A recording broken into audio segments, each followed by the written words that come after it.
మీరు మాతో మాట్లాడి పరిశుద్ధాత్మదేవ మీరే బోధించి వివరించే జ్ఞానం బోధించే జ్ఞానం వచ్చి అభిషేకించి వాడుకోమని అంతవరకు మీరు బోధించి సహాయం ఇచ్చామని యేసుక్రీస్తు అధికారంలో పర్వతండ్రి ఆమేన్.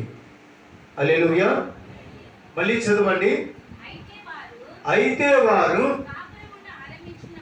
కాపురం ఉండి ఆరంభించినప్పుడు యెహోవా యందు భయభక్తులు లేని వారు కనుక యెహోవా వారి మధ్యకు సింహములను పంపెను, అది వారిలో కొందరిని చంపెను. తమను పట్టుకొనిన సోగ్రోని పట్టణములను తామిచ్చిన జనులకు ఆ దేశపు దేవుని మర్యాద తెలియకున్నది కనుక ఆయన సింహములను పంపెను.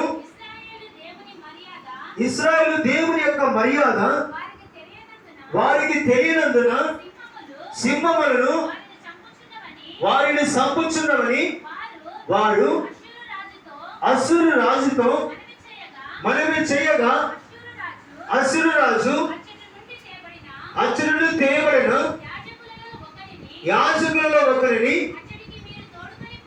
అచ్చటికి మీరు తోడుకొని పోడి, అతడు అచ్చటికి పోయి కాపురం ఉండి ఆ దేశపు దేవుని మర్యాదను వారికి నేర్పవాలని ఆజ్ఞాపించిన గట్టిగా తపడుకుంటుంది.